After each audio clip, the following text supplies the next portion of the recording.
Hey guys, welcome to our channel physics with ease by Vishal. बच्चा party आज हम एक नया चैप्टर लेके आए हैं। आज कोई टॉपिक लेके नहीं आए हैं, आज लेके आए हैं पूरा का पूरा कंप्लीट चैप्टर, जिसमें हम भौकाल मचा देंगे। पूरा का पूरा चैप्टर कर लेंगे वन शॉट में। और चैप्टर कौन सा है, तुम पूछोगे चैप्टर कौन सा है? सर, चैप्टर है ऑल्टरनेटिंग करंट। तो ओके बच्चा, क्लास को स्टार्ट करते हैं। आई होप आप इस वीडियो को पूरा लास्ट तक देखना। और मैंने बहुत ज़्यादा मेहनत किया है इस चैप्टर को बनाने के लिए, और इससे पक्के आपके क्वेश्चंस हो जाएंगे। एग्जाम पॉइंट ऑफ व्यू से पक्के क्वेश्चन होने वाले हैं। चलो बच्चा, क्लास स्टार्ट करते हैं। तो बच्चा, जैसा आपको दिख रहा होगा यहाँ पे ना, आई होप आप लोग देख पा रहे होगे, पहला क्या लिखा है? इक्वेशन ऑफ अल्टरनेटिंग करंट, है ना। हम न्यूमेरिकल सीरीज कर रहे हैं, तो हम डेरिवेशन पॉइंट ऑफ व्यू से बात नहीं करेंगे। हम सीधा सीधा न्यूमेरिकल के लिए फॉर्मूले से क्वेश्चंस करने वाले हैं। Equation of alternating current. अच्छा, किसी ने पूछा अल्टरनेटिंग करंट का इक्वेशन क्या है, तो बेटा करंट का इक्वेशन लिखना है। तो that is I is equal to what? I M sine omega t. मैंने क्या लिख दिया? I is equal to I M sine omega t. तुम बोलोगे सर आपने लिख तो दिया है ये बात तो बहुत बढ़िया लिखा है आपने कि I is equal to I M sine omega t होता है, बट हमें इसमें कुछ बातें समझ नहीं आ रही। जैसे आई एम, किसी ने पूछा व्हाट इज आई एम, तो this is what? This is peak current. क्या बोला बच्चा मैंने? Peak current. पीक करंट का मतलब है बेटा मैक्सिमम करंट। अच्छा देख, यहीं पे साथ में ना तुम्हारे छोटे छोटे डाउट्स को भी क्लियर कर दूंगा मैं। कई जगह इसको आई नॉट भी लिखा होगा, तो I M and I not are the same thing. That is called peak current, और you can say maximum current. अब यहाँ पे एक क्या दिखा बेटा? ओमेगा, है ना। अब इस ओमेगा को बोलते क्या है यहाँ पे? तो this omega is angular frequency. क्या बोलेंगे बच्चा? Angular frequency. ओमेगा क्या है? Angular frequency. अच्छा, ओमेगा का फॉर्मूला क्या होता है बेटा? देख, ओमेगा का फॉर्मूला होगा मेरे भाई 2 पाई एफ। ओमेगा का फॉर्मूला क्या होगा? 2 पाई एफ, जहां पे एफ क्या है? फ्रीक्वेंसी है, ठीक है। अगर ओमेगा का फॉर्मूला बच्चा in terms of time period लिखेगा तो omega is equal to 2 pi by t लिखेगा। Omega is equal to 2 pi by t लिखेगा, ठीक है। ओमेगा को क्या लिखेगा? 2 पाई बाय टी। ओमेगा है क्या? एंगुलर फ्रीक्वेंसी है ना। इन टर्म्स ऑफ टाइम पीरियड लिखा जाता है 2 pi by T. In terms of frequency क्या लिखा जाता है बेटा? 2 पाई एफ। फ्रीक्वेंसी के टर्म में 2 पाई एफ, और टाइम पीरियड के टर्म में 2 pi by T. I hope इतनी बात समझ आ गई है। आई क्या है? अच्छा, ये पूरा का पूरा जो इक्वेशन लिखा गया ना मेरा भाई, ये पूरा का इक्वेशन बोलेंगे इंस्टेंटेनियस करंट का इक्वेशन। कई बार न्यूमेरिकल आएगा, उसमें बोलेगा इंस्टेंटेनियस करंट निकाल, तो आपको ये पूरी निकालनी है। I is equal to I M sine omega t solve करके निकालना है, ठीक है। आई होप ये बात आपको समझ आया कि आई एम क्या होता है, आई नॉट क्या होता है, ओमेगा क्या होता है, ओमेगा का formula in terms of time period क्या होता है, और फ्रीक्वेंसी के टर्म में क्या होता है। अब मैंने यहाँ पे लिखा क्या है बेटा? Equation of alternating voltage. अबे यार, जब हमने करंट लिख दिया तो वोल्टेज भी लिख देंगे। क्या लिखें, बोलो बोलो? तो V is equal to V M sine omega T. और तुम बोलोगे भी कैसे यार, ये तो मैं रिकॉर्ड कर रहा हूँ ना। तो आई होप मैं ऐसा मान के चल रहा हूँ, इमेजिनेशन में हूँ कि आप देखोगे और मुझे बताओगे, है ना। चलो, अब Vm क्या है? उसी तरीके से जैसे आई एम पीक करंट था, हम Vm को क्या बोलेंगे? पीक वोल्टेज बोलेंगे बेटा, है ना। पीक वोल्टेज, और you can say maximum voltage, है ना। ओमेगा दोनों के लिए सेम रहेगा, है ना। ये बात आपको समझ आ गई। और ये जो पूरा का पूरा इक्वेशन लिखा गया, this is called equation of instantaneous voltage. इसको क्या बोलेंगे? Equation of instantaneous voltage. तो आई होप आपको ये वाली बात समझ आई जो मैंने यहाँ पे लिखा। अब थोड़ी सी बात कर लेते हैं, है ना। जब हमने अल्टरनेटिंग करंट का इक्वेशन किया, तो चल मैं थोड़ा सा ना यहीं पे एक बात करता हूँ। देख, अगर किसी ने पूछा कि सर ये अल्टरनेटिंग करंट का ग्राफ कैसे बनता है ना, क्योंकि ये वाली बात इंपॉर्टेंट है ना। अगर मैं अल्टरनेटिंग करंट का ग्राफ बनाऊं ना, तो अल्टरनेटिंग करंट का ग्राफ ऐसे बनता है बेटा, है ना। This is the graph of sine, है ना। किसका ग्राफ है ये? साइन का ग्राफ, है ना। एंगल्स लिखना चाहता है तो लिख दे, है ना। वैसे तो मैथ्स वालों को पता होगा, बायो वालों को भी पता होता है यार। बेसिक मैथमेटिकल टूल नाम की चीज होती है ना भाई, वहां तुम पढ़ के बैठे हो। एंड दिस इज 2 पाई। अब यहाँ से ना दो छोटी छोटी बातें, जिसके लिए मैंने प्रॉपर पॉइंट नहीं लिखा था, बट यहीं पे क्लियर कर देता हूँ। अगर मान ले तेरे से कोई बोलता है कि मेरे को एवरेज करंट बता, क्या बताना बेटा? एवरेज करंट, है ना। और एवरेज करंट किसके लिए बोला जा रहा है बेटा? Complete cycle. अब तुम बोलोगे सर क्या बता रहे हो, कंप्लीट साइकिल का मतलब होता क्या है? तो कंप्लीट साइकिल का मतलब ये होता है बेटा, जहां से ग्राफ रिपीट हो रहा है, जहां से यहाँ तक का जो टाइम पीरियड होगा, दैट इज कैपिटल टी। तो इसको बोलते हैं कंप्लीट साइकिल, है ना। कंप्लीट साइकिल में अल्टरनेटिंग करंट का एवरेज वैल्यू शुड बी 0, ठीक है। ये बात याद रखना, ऑब्जेक्टिव के लिए इंपॉर्टेंट है इसीलिए लिखा दिया, ये वाला पॉइंट इंपॉर्टेंट है ऑब्जेक्टिव के लिए, और उससे भी ज्यादा ये वाला इंपॉर्टेंट है ना। अब तुमको सर ये इंपॉर्टेंट बोला, ये भी इंपॉर्टेंट, हाँ बच्चा बिल्कुल बहुत इंपॉर्टेंट है मेरे भाई, है ना। पूरा का पूरा बात जो करने वाला हूँ ना आज इस सीरीज में, इस टॉपिक के अंदर, इस चैप्टर के अंदर, सारी बातें इंपॉर्टेंट है एग्जाम पॉइंट ऑफ व्यू से। तहलका मचा देना भाई, एग्जाम को फोड़ देना इस बार, है ना। चले, अब क्या, अगर मान ले मैंने बोला कि एवरेज करंट लिखना है मेरे को, क्या लिखना है मेरे भाई, एवरेज करंट। तुम बोलोगे सर अभी तो लिखा, बट लिखा तो बेटा वो किसके लिए लिखा, कंप्लीट साइकिल के लिए लिखा है ना। अब अगर मान ले मेरे को इस एवरेज करंट की वैल्यू लिखनी तो है, बट किस कंडीशन के लिए लिखनी है, इस एवरेज करंट की वैल्यू लिखनी है हाफ साइकिल के लिए। तुम बोलोगे हाफ साइकिल क्या है, ये बात तुम्हें यहाँ से समझ आ जाएगा ना यार। जब मैंने बोला कंप्लीट साइकिल तो मैंने बोला कंप्लीट टाइम पीरियड की बात कर रहा हूँ, हाफ साइकिल का मतलब जब टाइम पीरियड इज t/2। अब इस t/2 के लिए अगर मुझे एवरेज करंट लिखना है तो इस एवरेज करंट का फॉर्मूला होगा बेटा 2/π into Im, where Im is what, this Im is the peak current। तो मैंने दो बातें किया है यहाँ पे इंपॉर्टेंट, एक तो एवरेज करंट कैसे निकालना है, वो तो जीरो ही होता है कंप्लीट साइकिल में, लेकिन अगर हाफ साइकिल में आ जाएगा तो हाफ साइकिल में इसको निकालना कैसे, आई होप ये बात समझ आ गया है। चलो बच्चा, तो अब हम आगे बढ़ते हैं, आगे देखते हैं ना। क्योंकि मैंने बोला है तुम्हें ये सीरीज है न्यूमेरिकल सीरीज, तो हम न्यूमेरिकल के लिए ही बातें करने वाले हैं। अब देख यहाँ पे लिखा क्या है ना, वो थोड़ा सा मिस्टेक था, मैंने उसको सी बना दिया है। दिस इज एसी वोल्टेज, है ना, गिवन टू रेजिस्टर। हम किसकी बातें कर रहे हैं, AC voltage given to resistor.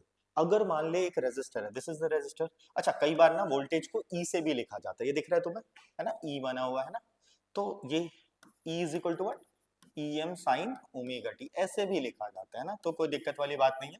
E M sine omega T बोल दे, या V M sine omega T बोल दे, या फिर E not sine omega T बोल दे, या V is equal to V not sine omega T, सब सेम बात है ना। अब ये रेजिस्टर को अगर हमने एसी वोल्टेज दिया, ठीक है, दे तो दिया। अब देख एक बात समझ, जब हमने एसी वोल्टेज दिया तो वोल्टेज का इक्वेशन तो यही है, बट अगर मैं तुमसे बताऊं कि भाई करंट क्या लिखा जाएगा इस केस में बेटा, तो करंट का इक्वेशन लिखा जाएगा I is equal to I M sine omega T. Current क्या लिखा जाएगा बेटा, I is equal to I M sine omega T. अब मुद्दा ये है कि बेटा ध्यान से देखियो, यहाँ देखिए, है ना, यहाँ ध्यान से समझ एक बात, देख साइन के बाद यहाँ भी ओमेगा टी लगा, साइन के बाद यहाँ भी ओमेगा टी लगा, इसका मतलब ये है कि जो करंट और वोल्टेज ना वो सेम फेज में चल रहे हैं। क्या बोल रहा हूं मैं, क्या बोल रहा हूँ, क्या बोल रहा हूँ, क्या बोल रहा हूँ, सेम फेज में चल रहे हैं। सेम फेज में चलने का मतलब है कि जिस रास्ते से करंट चल रहा है उसी रास्ते से वोल्टेज चल रहा है, मतलब फेज एंगल जीरो है, उनके बीच का फेज डिफरेंस जीरो है। और ये जो ग्राफ दिख रहा है ना तेरे को यहाँ पे बना हुआ, देख ऊपर V का ग्राफ है, ये वाला ग्राफ किसका है, ये वाला, दिस इज फॉर V, है ना। और ये जो ग्राफ दिख रहा है ना, कौन सा वाला, कौन सा वाला, कौन सा वाला, ये वाला बेटा, ये वाला, ये देखिए ब्लू वाला, है ना, ये वाला जो ग्राफ दिख रहा है दिस इज फॉर करंट, एक वोल्टेज के लिए बेटा और एक करंट के लिए। और इस ग्राफ को बोलते हैं वोल्टेज करंट ग्राफ, है ना, फॉर रेजिस्टर, ठीक है।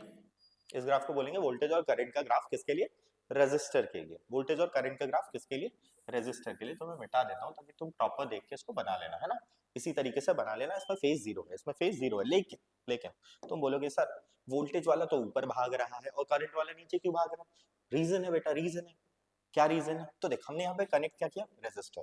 अच्छा तुझे पता है ना कि ओम्स लॉ पढ़ा था, V is equal to I R, उसी तरीके से अगर यहाँ सोचे तो यहाँ पे जो Im है, मतलब करंट की मैक्सिमम वैल्यू, वो Vm डिवाइडेड बाय R होगी। करंट की maximum value Vm divided by R होगी। दैट्स व्हाई ये जो करंट का पीक है ना बेटा, ये नीचे से चल रहा है ना, बट सेम लाइन में चल रहा है।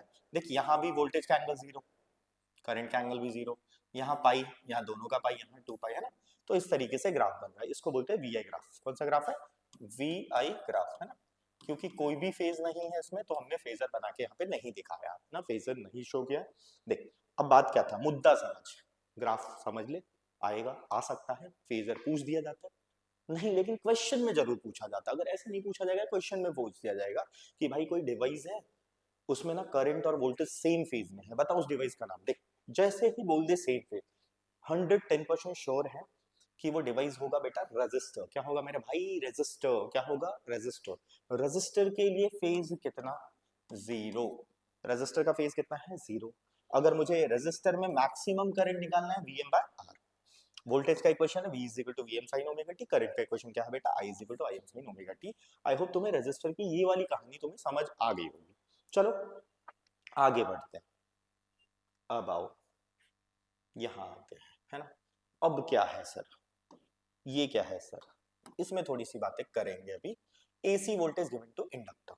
देख वोल्टेज तुम्हें दिख रहा है, ये बना हुआ दिख रहा है ना, ये उड़ती हुई चिड़िया है ना। This is the AC voltage. मतलब वोल्टेज क्या होगा? E is equal to Em sine omega T. या फिर बबुआ क्या बोलोगे बाबू? V is equal to Vm sine omega T बोल सकते हैं मेरे भाई, है ना। चल बढ़िया। बट अच्छा ये जो लगा है this is the inductor coil. हाँ मैं बोला ना इसमें थोड़ी सी बातें कर लेंगे। क्या बातें करेंगे सर? तुम कहोगे क्या बातें करोगे यार?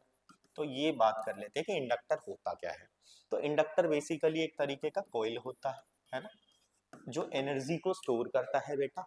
और किसके फॉर्म में करता है? मैग्नेटिक फील्ड के फॉर्म में करता है। मैं ज्यादा बातें नहीं करूंगा इन डेप्थ, मैं बस इतनी बातें कर ले रहा हूँ ताकि तुम्हें बेसिकली थोड़ा बहुत आइडिया हो जाए, है ना। इंडक्टर एक कॉइल है जो एनर्जी को स्टोर कर रहा है मैग्नेटिक फील्ड के फॉर्म में। अच्छा इसकी एनर्जी भी लिख दूं क्या?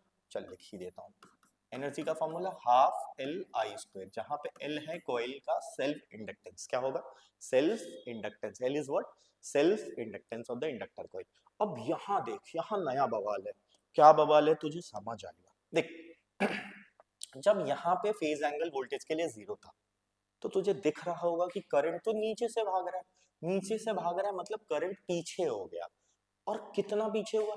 तो 90 से पीछे हो गया, है ना। इसीलिए इसके केस में अगर ना मास्टर करंट का इक्वेशन लिखे, तो मास्टर करंट का इक्वेशन लिखेगा I is equal to Im sine omega T minus का पाई बाय टू।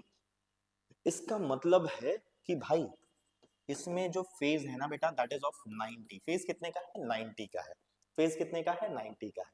देख ये जो VI ग्राफ बन रहा है, इसमें तुझे साफ दिख रहा होगा कि करंट वाले को मैंने नीचे से दिखाया है और वोल्टेज वाला ग्राफ ऊपर से चल रहा है ना। ये ग्राफ बना लेना यार, पूछा गया है इसलिए बोल रहा हूँ। और ये वाला जो ग्राफ दिख रहा है, ये वाला ग्राफ है फेजर। ये क्या दिखाया मैंने? फेजर। अब देख कभी भी कोई चीज लैग करता है, कभी भी कोई चीज लैग करता है, तो उस वाले जो लैग कर रहा है, लैग करने का मतलब क्या होता है? देख जैसे करंट यहाँ पे माइनस हो रहा है ना, करंट में माइनस हो रहा है मतलब करंट लैग कर रहा है। ये बात याद रखियो इसमें, है ना, कि इंडक्टर के केस में बेटा करंट क्या हो रहा है? लैग हो रहा है by pi by two. Inductor के केस में करंट लैग होता है बेटा कितने एंगल से? पाई बाय टू से लैग हो रहा है, करंट पीछे चल रहा है। देख कभी कोई चीज लैग करेगा और जब आप बेटा फेजर बनाओगे, क्या बनाओगे मेरे भाई? फेजर बनाओगे, तो आप ना हमेशा उसका जो एंगल शो करना, वो किस डायरेक्शन में शो करना? क्लॉकवाइज में शो करना। देख मैं तुझे बना के दिखा देता हूँ ना ताकि तुझे समझ आए। देख फेजर बनाना कुछ कठिन टास्क नहीं है, ऐसे लाइन खींच लिया कर, है ना। देख वोल्टेज क्या था? V is equal to Vm sine omega T. तो तू भाई ये बना ले, वोल्टेज है ना, इधर की तरफ कहीं वोल्टेज की मैक्सिमम वैल्यू मिल जाएगी तेरे को। वो वोल्टेज शो किया, ओमेगा टी यहाँ पे एंगल शो हो रहा होगा, है ना।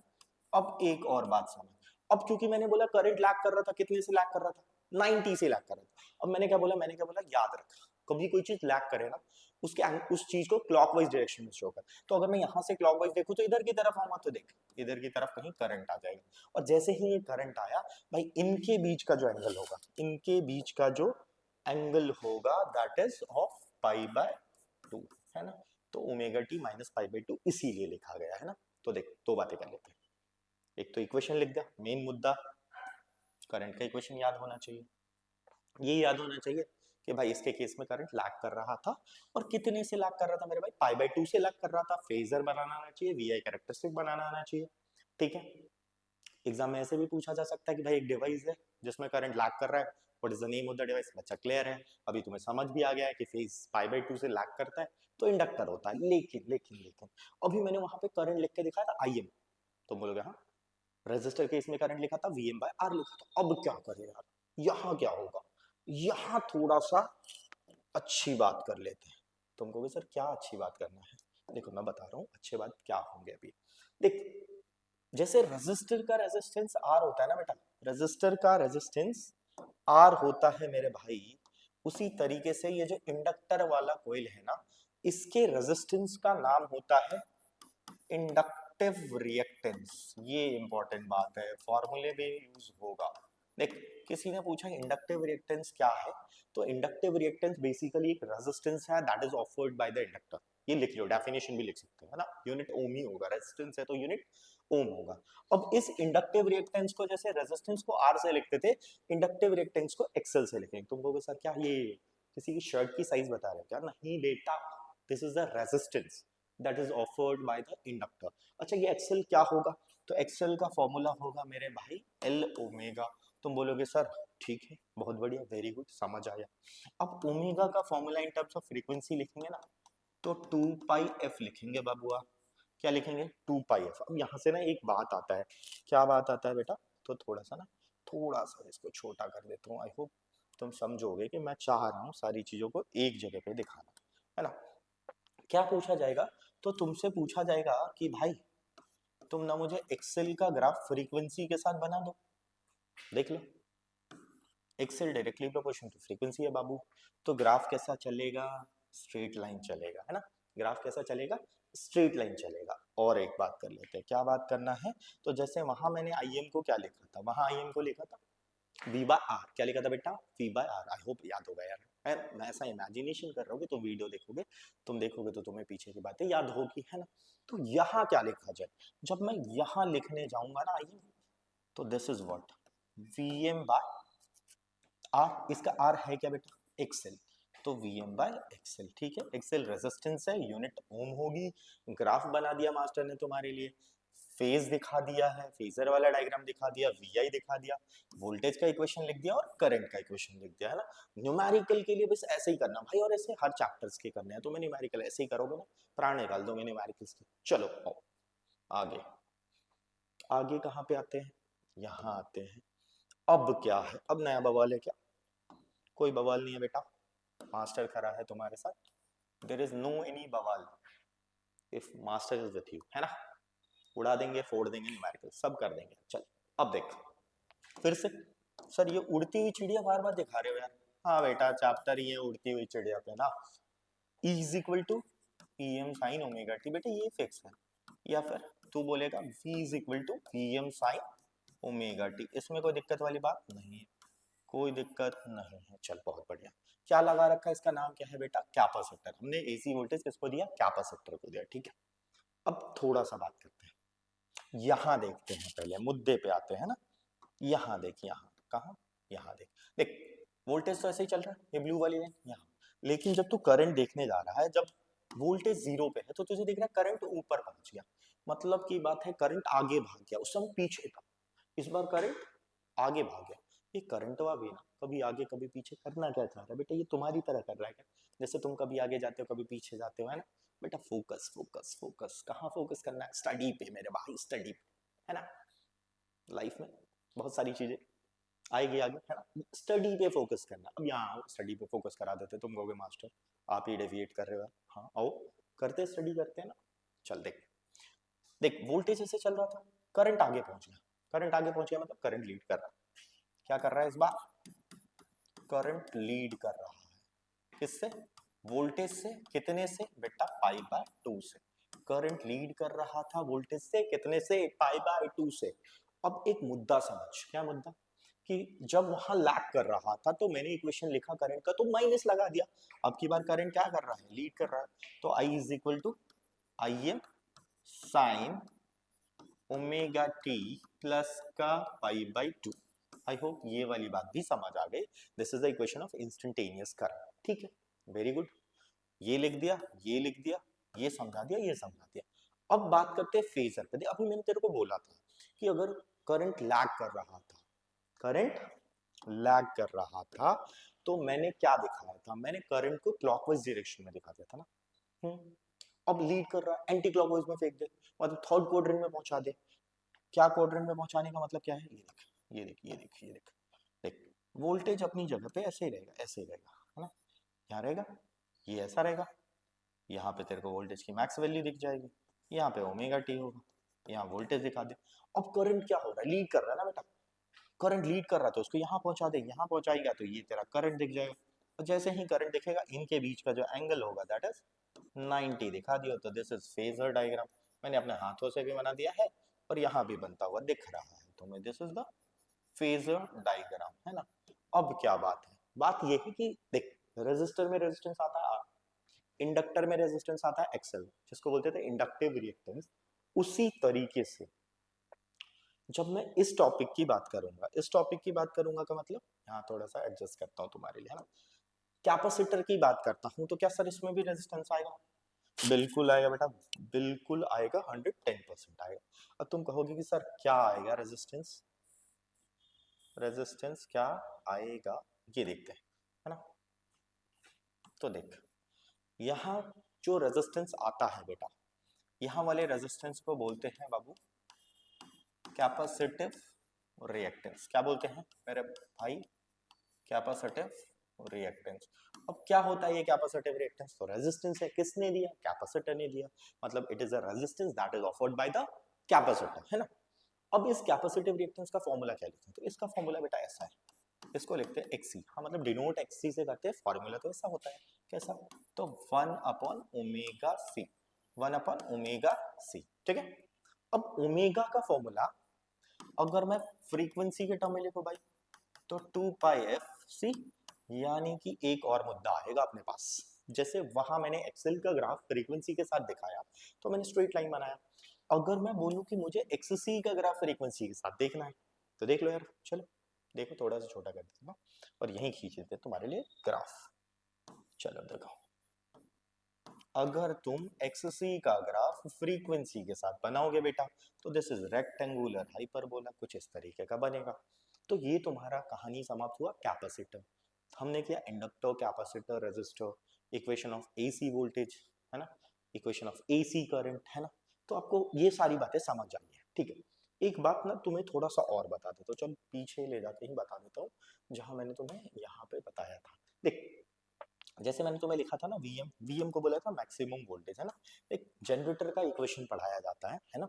जब जनरेटर का इक्वेशन पढ़ाया जाता है ना, तो अगर मैक्सिमम वोल्टेज लिखना होता है तो इसका एक फॉर्मूला लिखा जाता है NBA ओमेगा, NBA ओमेगा, जहां पे N क्या है? नंबर ऑफ टर्न्स है, N is what? Number of turns, B is what? Magnetic field, A area, omega angular frequency, ठीक है। ये याद रखना, ये भी कई बार न्यूमेरिकल में डायरेक्टली आ जाता है, इसलिए बता दिया, ठीक है। पहले इसको ईएमएम पढ़ाते थे, अब जनरेटर को यहीं पे बता दिया जाता है, इसीलिए मैंने फॉर्मूला यहीं पे बता दिया तुम्हें, ठीक है। चलो आगे आओ, हमने कैपेसिटर, इंडक्टर और रेजिस्टर कर लिया, इनके केस में रेजिस्टेंस कर लिया। अब देखो भौकाल चीज है ये। क्या भौकाल है भाई? ये आरएमएस करंट है। क्या है आरएमएस करंट? यार नाम तो इसका ना भाई सब ऐसा, जैसे पुराने जमाने में राजा महाराजाओं का नाम नहीं हुआ करता था, उसी तरीके का नाम है। देख, root, mean and then square, root mean square, ठीक है। Root mean square current, RMS. देख कितना खतरनाक नाम है यार, प्राण निकल जाएंगे नाम सुन के। अबे नहीं मेरे भाई, तुम प्राण निकाल दोगे अभी, तुम देखो मास्टर से पढ़ोगे ना, एकदम भौकाल मचा दोगे बेटा तुम, भौकाल। चल, अब रूट मीन स्क्वायर का मतलब आरएमएस होता है। अगर मान ले मेरे को आरएमएस करंट लिखना, तो आई आरएमएस, क्योंकि हम न्यूमेरिकल सीरीज कर रहे हैं बच्चा, डेरिवेशन नहीं कर रहे हैं, बट मैं तुम्हारे लिए डेरिवेशन भी कराऊंगा एग्जाम से पहले, सारे चैप्टर्स के इंपॉर्टेंट, टेंशन वाली बात नहीं है, मैं हूं यहाँ, सारी प्रॉब्लम रेक्टिफाई कर लेंगे आप और मैं मिलकर। चल ठीक, आई आरएमएस लिखना है, आई आरएमएस का formula I M divided by root two, I M divided by root two. IRMS का फॉर्मूला क्या होता है? I M divided by root two. इसी तरीके से अगर किसी ने बोला कि सर हमें आरएमएस वोल्टेज लिखना है, बहुत बढ़िया, लिख दे VM divided by root two, है ना। अगर आई एम पूछा जाएगा तो मल्टीप्लाई करा लियो, अगर किसी ने आई एम पूछ लिया आरएमएस देके तो ऐसे लिख लियो I R M S into में रूट टू, है ना। ये क्या इजी इजी बातें है ना, एकदम इजी इजी कहानी चल रही है, ठीक है। किसी ने वी एम पूछा तो क्या लिखेगा? V R M S into में रूट टू, ठीक है। अब एक बात करते हैं, बात क्या करना है, एक कई बार ना ऐसे ग्राफिकल क्वेश्चंस आ जाते हैं, तो हमको बोलोगे सर ग्राफिकल क्वेश्चन समझ नहीं पा रहे हैं, तो बेटा कई बार ऐसा होगा ना कि इस तरीके से तुम्हें ग्राफ दिया होगा, ऐसे ऐसे, है ना, ऐसे करके ग्राफ दे दिया होगा, तुमसे पूछ लिया जाएगा कि भाई हमें ना आरएमएस करंट बता दो, हमें आरएमएस करंट बता दो। तो तुम्हें ना इस समय जब ऐसा आई का ग्राफ टाइम के साथ दिया होगा ना, तो तुम चेक कर लो कि पीक कहाँ कहाँ बन रहे हैं, शार्प पीक कहाँ कहाँ बन रहे हैं, और उस पे करंट की वैल्यूज क्या मेंशन है ग्राफ में। बात समझ लेना बेटा, वो एक्चुअल में इसके जो वर्डिंग्स है ना, इससे निकलेगा फिर ये। अगर मान लिया मैंने बोला कि यहाँ पे मैंने I1 करंट लिखा, यहाँ पे I2 लिखा है, और यहाँ पे जो पीक है उस पे कोई I3 करंट शो हो रहा है, ग्राफ में तो वैल्यू शो हो रही है बेटा। बट अभी की बातें करते हैं, तो भाई देख फुल फॉर्म क्या है, रूट। तो सबसे पहले रूट लगा ले, बहुत बढ़िया। फिर मीन, मीन का मतलब एवरेज, लेकिन कब, स्क्वायर करके मीन निकालना है। तो देख IRMS ऐसे ग्राफ वाली चीजों से क्या लिखेंगे मेरे भाई, IRMS is equal to I1 square I2 square plus I3 square. अच्छा कितनी बार पीक दिखा, 3, तो ये हो जाएगा आरएमएस। ठीक है, तो ग्राफिकल चीजों के लिए जुगाड़ फिट बैठ जाएगा। वैसे तो मोस्टली ये वाली बातें चल रही होती है सवाल में, है ना। अब एक और बात देख, अब ये वाली बात अपने मन में बसा ले बेटा, ठीक है, अपने मन में बसा ले, बात बसाना क्या है। तो अगर अल्टरनेटिंग करंट कर रहे हो मेरे भाई, और अल्टरनेटिंग करंट में जब तक ये बात बोला नहीं कि पीक वोल्टेज है या पीक करंट है, तब तक आप उसको पीक ना मानो। जो दिया है दैट इज आरएमएस। क्या बोला क्या बोला क्या बोला, फिर से एक बार चल। मैंने बोला कि भाई अगर आप ऑल्टरनेटिंग करंट कर रहे हो, ठीक है, और क्वेश्चन वाले खुद से नहीं बोलते कि पीक करंट है या पीक वोल्टेज है, पीक करंट है या पीक वोल्टेज है, तब तक आप उसको आरएमएस मान के चलोगे। जब वो खुद से बोलेंगे सवाल वाले कि बेटा दिस इज पीक करंट और this is peak voltage, then you have to take it peak, है ना। अंग्रेजी बोल गया बे, क्या बात कर, खतरनाक बोल गया, है ना। नहीं ऐसा नहीं, खतरनाक अंग्रेजी कहाँ आती है यार, हम तो सरकारी स्कूल से पढ़े लोग, ठीक है। चलो ये बात तुम्हें समझ आ गई होगी। अब आते हैं नेक्स्ट कॉन्सेप्ट। अपना नेक्स्ट कॉन्सेप्ट क्या है मेरे भाई, चलो, हाँ हाँ, this is very very very important, है ना। डेरिवेशन पॉइंट ऑफ व्यू से इसके डेरिवेशन भी आएंगे, अभी बता दे रहा हूँ। आते हैं, आए हैं। इसका नाम है एलसीआर सीरीज सर्किट, ठीक है। क्या नाम है बेटा, एलसीआर सीरीज सर्किट। अब इसमें क्या क्या बातें हो सकती है, तो देख एक तो बात क्लियर है, एलसीआर का मतलब कि भाई क्या क्या मतलब है, मतलब ये है कि रेजिस्टर, इंडक्टर एंड कैपेसिटर, क्या क्या लगा बेटा, क्या क्या लगा बबुआ, रेजिस्टर, इंडक्टर एंड कैपेसिटर, ये तीनों के तीनों सीरीज पे कनेक्टेड है, और सीरीज में करंट सेम होता है। इसीलिए यहाँ पे डायग्राम में तुम्हें करंट आई जाता हुआ दिख रहा होगा, क्या दिख रहा है, आई जाता हुआ दिख रहा है।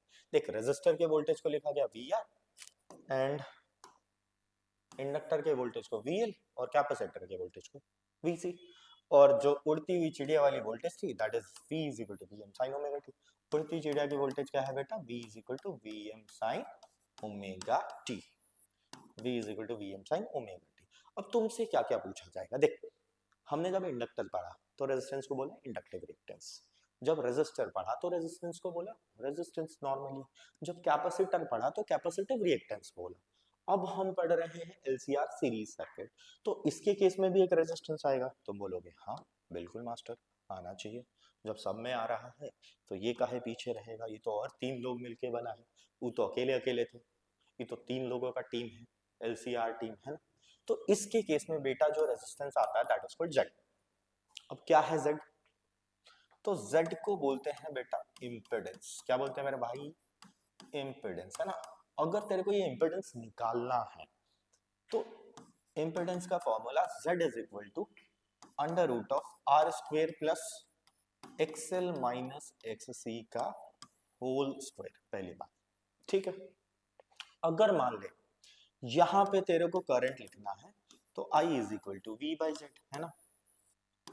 बात समझ आ रहा है, अगर IM लिखेगा तो VM बाई जेड, IRMS लिखेगा तो VRMS बाई जेड, ठीक है। ये बात समझ आ गया, ओके। अब एक और बात समझ, इसमें ना पूछा जाता है एक टर्म जिसको बोलते हैं फेज एंगल। देख फेज एंगल लिखने के लिए यहाँ पे यूज करते हैं tan फाई, क्या यूज करते हैं, tan फाई, है ना। देख tan फाई का formula XL minus XC divided by R, मैंने क्या किया यार, ये छोटा का है, चल tan फाई का formula XL minus XC divided by R. tan phi का फॉर्मूला क्या होता है बेटा, xl minus xc by R, and this tan phi is called phase angle. देख अभी मैंने ये माना है कि xl बड़ा है, अगर एक्सेल छोटा हो जाए तो टर्म नेगेटिव आ जाएगा, बट फेज एंगल को कभी नेगेटिव नहीं बताना, जो बड़ा हो उसको माइनस कर ले, है ना। कई लोग इसको ऐसे भी लिख देंगे, कैसे कि tan phi is equal to xc minus xl by R. बिल्कुल बात सही है, ये भी बात बिल्कुल सही है, इसमें भी कोई दिक्कत वाली बात नहीं है। तो देख एलसीआर सीरीज सर्किट में दो तीन बातें इंपॉर्टेंट है। पहली बात इम्पेडेंस, फिर करंट निकालने का तरीका, फिर फेज एंगल निकालने का तरीका। आई होप आपको तीनों बातें समझ आ रही है ना। अब आते हैं नेक्स्ट पॉइंट पे। Next point is what, let me see, ओ भाई साहब, सीरीज रेजोनेंस, है ना। अच्छा ये अच्छा टॉपिक है, थ्योरेटिकल अप्रोच से बहुत अच्छा टॉपिक। देख सीरीज रेजोनेंस क्या है, अभी हम न्यूमेरिकल की बातें कर रहे हैं, ज्यादा थ्योरी वाली बातें नहीं कर रहे, फिर भी एक बात तो मैं बता देता हूँ। सीरीज रेजोनेंस क्या है, एक तरीके से एक कंडीशन है, एक इवेंट है। क्या है, इवेंट है जो कब होगा, कहाँ होगा, तो एलसीआर सर्किट में। और इस इवेंट में करना क्या है, इस इवेंट में क्या करना है, इस सर्किट में फ्लो होने वाले आरएमएस करंट को मैक्सिमाइज कर देना है ना। जब तुम एलसीआर सर्किट में फ्लो होने वाले आरएमएस करंट को मैक्सिमाइज कर दोगे तो इसी को बोलेंगे सीरीज रेजोनेंस, है ना। अब तुम बोलोगे सर ये मैक्सिमाइज कैसे होगा, तो बेटा एक बात देख कैसे होगा, उसके लिए कंडीशन पढ़ेंगे। देख जैसे अभी मैंने तेरे को बोला, क्या बोला, मैंने बोला कि भाई मेरे कौन सी वाली कलर लूं, चलो वाइट, है ना। जेड, जेड का फॉर्मूला था under root of R square plus XL minus XC का होल स्क्वायर, है ना, यही फॉर्मूला था। देख अगर मुझे इस करंट को मैक्सिमम करना, देख आई के क्वेश्चन क्या होता था, अगर मैं आई आर एम एस लिखता हूँ तो क्या लिखूंगा, V R M S by Z, और जेड क्या है, under root of R square plus XL minus XC का होल स्क्वायर। तो देख अगर मेरे को इस करंट को मैक्सिमम बनाना है, मतलब इसको बढ़ाना है, तो ऑब्वियस सी बात है इसको कम करना पड़ेगा। और इसको कम करने के लिए क्या करें, देख रेजिस्टेंस नेग्लिजिबल कर ही नहीं सकते, कम कर ही नहीं सकते, तो हमने एक ऐसा फ्रीक्वेंसी देंगे, एक ऐसा कंडीशन डेवलप करेंगे, उस कंडीशन पे एक्सएल और एक्ससी दोनों ही बराबर हो जाए। मार्क माय वर्ड, बहुत इंपॉर्टेंट है बेटा। सीरीज रेजोनेंस का कंडीशन क्या होता है, जब एक्सएल किसके बराबर हो जाए, एक्ससी के बराबर। अच्छा अभी एक्सएल का फॉर्मूला पढ़े थे एल ओमेगा, एल ओमेगा, मैंने यहाँ पे ओमेगा को लिख दिया ओमेगा नॉट, और एक्ससी का फॉर्मूला 1 बाय ओमेगा नॉट सी। अब तुम बोलोगे सर ओमेगा नॉट क्यों लिख रहे हो, मैं बता रहा हूँ, मैंने एक पर्टिकुलर फ्रीक्वेंसी पे ये होगा ना, इसीलिए ऐसा लिख दिया। अब इसको इधर मल्टीप्लाई कराओगे तो omega not square 1 by LC दिखेगा, और ओमेगा नॉट निकालोगे तो 1 बाय रूट ओवर एलसी दिख जाएगा। अच्छा ये जो ओमेगा नॉट है ना मेरे भाई, this omega naught is called angular resonant frequency. इस ओमेगा नॉट को बोलते हैं बेटा angular resonant frequency. Omega naught को क्या बोलते हैं, एंगुलर रेजोनेंट फ्रीक्वेंसी, है ना। अच्छा अब यहां से अगर तुमसे किसी ने पूछा, चल थोड़ा सा से बताता हूँ कि सर यहाँ पे हमें अगर रेजोनेंट फ्रीक्वेंसी निकालना है तो क्या करें, तो रेजोनेंट फ्रीक्वेंसी को एफ आर लिख देंगे, है ना, और उसका फॉर्मूला क्या होगा, तो 1 by 2 pi root over L C, है ना। तो ये फॉर्मूला एक तो इंपॉर्टेंट है यहाँ पे, है ना। एक ये वाली पीली वाली बक्सा में जो बनाया है ये इंपॉर्टेंट है, एक इम्पिडेंस वाली इंपॉर्टेंट है, ठीक है। आई होप ये बात समझ आया, ठीक है। अब एक और बात कर लेते हैं, अभी तेरे को यहाँ भी दिखाया था ना कुछ, क्या दिखाया था, तो एलसीआर सर्किट दिखाया था ना। अगर मान लिया एलसीआर सर्किट में वोल्टेजेस दिए हैं सबके, जो ये दिया था, ये मैंने बनाया भी था, यहाँ पे दिखाया भी इसीलिए गया था। मान लिया तेरे को नेट वोल्टेज निकालना है, तो नेट वोल्टेज कैसे निकलेगा, under root of V R square plus V L minus V C का होल स्क्वायर, तो नेट वोल्टेज ऐसे निकल जाएगा। अब आओ देख लो यार, तुम्हें पढ़ाने में ना खांसी वसी भी आ रही है। अब आते हैं क्वालिटी फैक्टर, है ना। ये क्वालिटी फैक्टर अच्छा टॉपिक है, ये भी तुम कहोगे सर सारे टॉपिक तो अच्छा ही बोल रहे हो, हाँ बेटा चैप्टर ही बड़े मजेदार है, न्यूमेरिकल बढ़े आते हैं, डेरिवेशन भी आए हैं, ऐसा नहीं है भी डेरिवेशन नहीं आते, बट इजी चैप्टर है ना, वन शॉट में तुम्हें समझ आ जाएगा, पक्की बात। अब क्वालिटी फैक्टर का ना दूसरा नाम है शार्पनेस ऑफ ट्यूनिंग, है ना। अब ये क्या होता है शार्पनेस ऑफ ट्यूनिंग, तो इससे हमें ये पता चलेगा कि कुछ साउंड की जो क्वालिटी है वो कितनी अच्छी है। अब इसके लिए क्या है, वो भी किसी पर्टिकुलर फ्रीक्वेंसी पे होगी, तो अगर मैं अगर करंट का ग्राफ ओमेगा के साथ बनाऊं तो कुछ इस तरीके का पीक बनता है, और मुझे यहाँ से ये पता चल जाएगा कि यहाँ पे जो करंट है वो मैक्सिमम करंट है। जब यहाँ पे करंट मैक्सिमम है तो इसके पर्टिकुलर में फ्रीक्वेंसी है, दैट इज ओमेगा नॉट, और यही ओमेगा नॉट उस समय एंगुलर रेजोनेंट फ्रीक्वेंसी है। अब एक बात समझ, अगर मैं इसको ऐसे देखूं तो भाई मेरे को यहाँ पे भी एक ओमेगा मिलेगा, और इसी के करस्पॉन्डिंग यहाँ भी एक ओमेगा मिलेगा, दिस इज ओमेगा टू, है ना। अब देख, अगर मैं इन दोनों का ये गैप देखूं तो इस गैप को बोला जाता है डेल्टा ओमेगा, है ना। Delta omega is called half power band width, क्या बोलते हैं, हाफ पावर बैंड विड्थ। अब एक बात समझ, हमने बोला क्वालिटी फैक्टर में क्या होना है, क्वालिटी फैक्टर में शार्पनेस ऑफ ट्यूनिंग है, करंट को मैक्सिमाइज करा दो किसी पर्टिकुलर फ्रीक्वेंसी पे।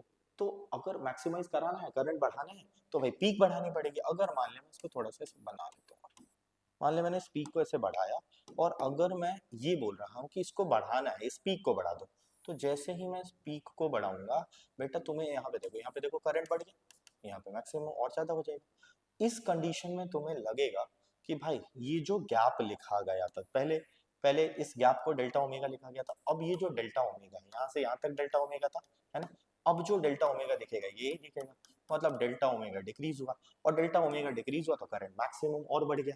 इसका मतलब है कि बेटा, मार्क माई वर्ड, ऑब्जेक्टिव के लिए इंपॉर्टेंट है, डेल्टा ओमेगा जितना कम होगा वो करंट खुद ब खुद अच्छी हो जाएगी, बढ़ जाएगी, और करंट बढ़ेगी तो शार्पनेस ऑफ ट्यूनिंग भी बढ़ेगा, मतलब क्वालिटी फैक्टर बढ़ जाएगा, है ना। ये तो ग्राफ वाली बात थी। अब तुम्हें यहाँ से क्या क्या पूछा जाएगा, तो फॉर्मूला सीख लो, क्वालिटी फैक्टर का फॉर्मूला 1/r√/L/C, एक तो ये फॉर्मूला है। कई बार ना वो थोड़ा सा खेलते हैं तुम्हारे साथ, है ना, फ्रीक्वेंसी दे देते हैं, खेल लेंगे यार, हम भी उनके साथ खेलेंगे। अगर मान ले फ्रीक्वेंसी दे दिया तो तुम मास्टर के चेले हो ना, आग लगा दोगे यार, आग। इस कंडीशन में एफ आर, ठीक है, अगर मान ले इसके करस्पॉन्डिंग में एक फ्रीक्वेंसी है और इसके करस्पॉन्डिंग में फ्रीक्वेंसी है, तो बड़े वाले फ्रीक्वेंसी में से छोटे वाले को माइनस कर दियो, वो बड़े वाले में से छोटे वाले को माइनस कर दे, ठीक है। अब अगर मान ले इसको ओमेगा के टर्म में लिखना है, इसी के फॉर्मूले को, ठीक है, किसके टर्म में बेटा, ओमेगा के टर्म में लिखना है, तो हम इसी के फॉर्मूले को ओमेगा के टर्म में ऐसे लिखेंगे, omega naught divided by 2 times of delta omega, 2 times of delta omega. तो एक ये भी फॉर्मूला बन गया। तो टोटल मैंने तुम्हें 1, 2 और 3 फॉर्मूले बताए, क्वालिटी फैक्टर बताया, है ना। चलो आगे आते हैं।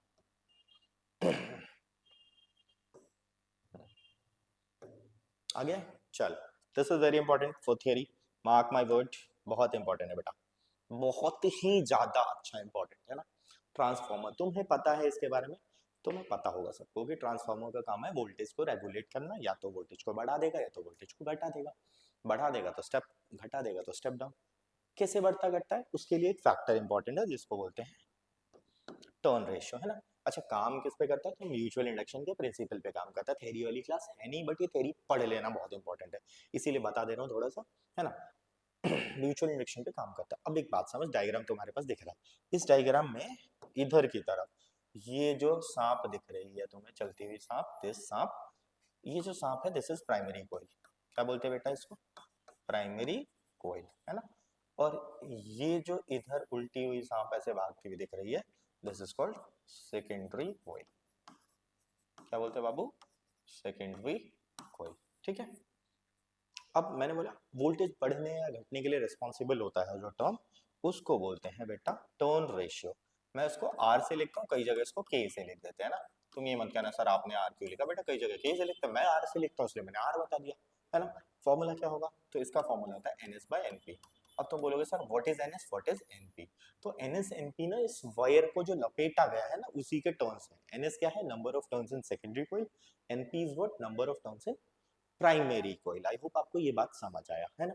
अब हमें ना इसके लिए एक इक्वेशन पढ़ना होता है, और वो जो इक्वेशन है वो आइडियल ट्रांसफार्मर का भी बोल सकते हैं ना। क्या इक्वेशन है, क्या इक्वेशन है, चलो लिख देता हूँ।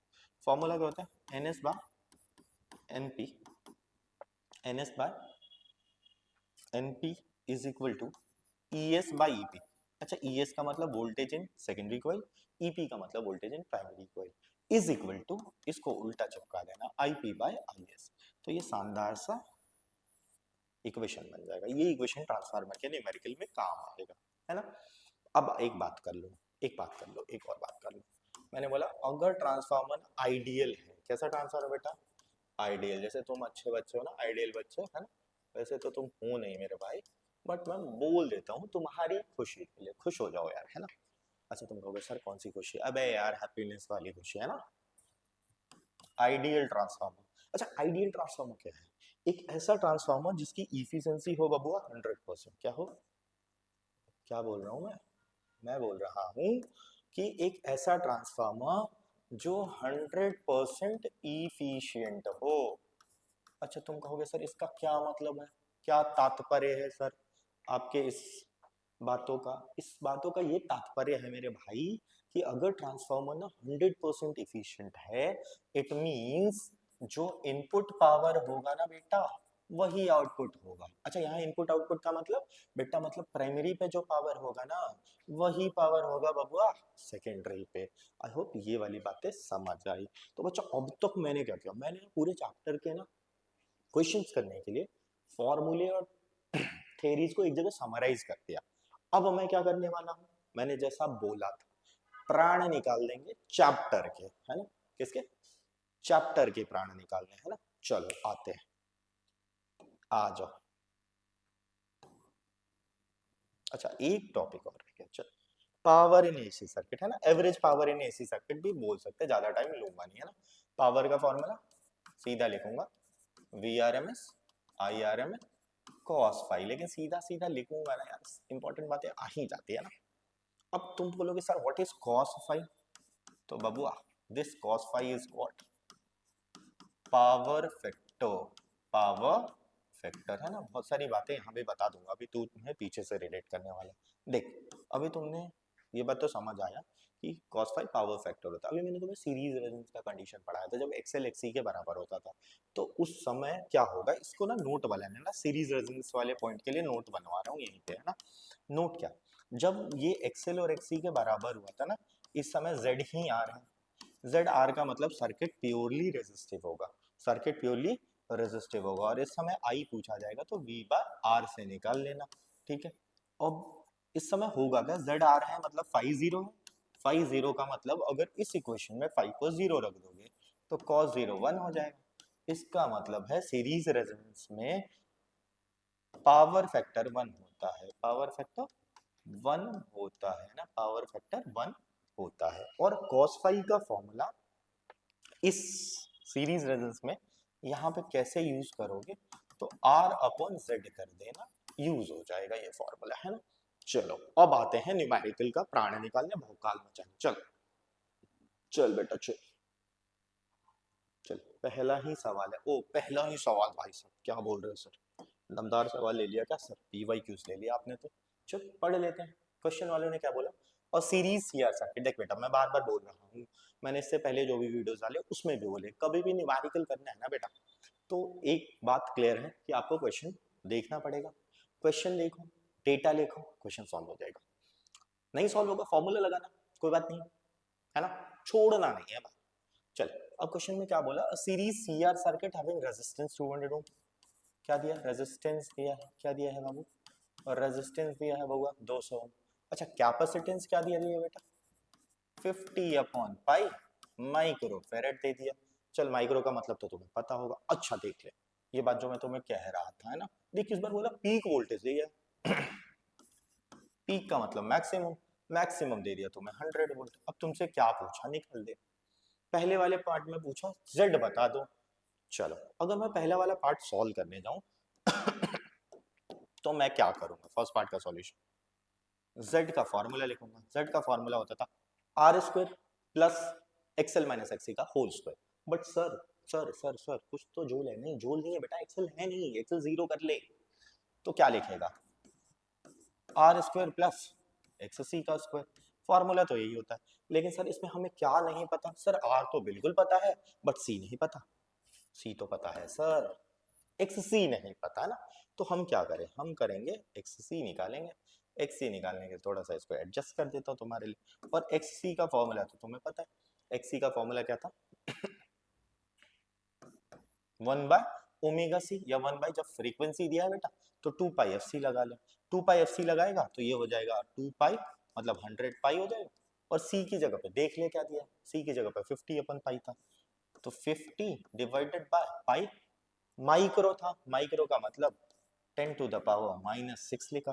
देख पहले काट ले, जो जो कट रहा है उसको काट, पाई से पाई गया, ठीक है। अब मैं क्या करूंगा, 10 टू द पावर माइनस 6 को ऊपर ले जाऊंगा, तो ये हो जाएगा 10 टू द पावर प्लस 6। और नीचे देख ले बेटा, ये हो जाएगा 5 इंटू 1 2 3 0, कैसे, तो देख 5 1 2 3 एक जगह लिख दिया।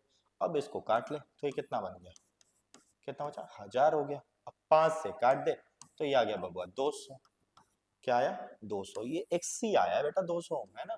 ध्यान से, Z नहीं आ गया है, खुश मत हो जाना, Z सॉल्व करने के बाद खुश होना बाबू, जब वीडियो देखना तो Z सॉल्व करने के बाद खुश होना।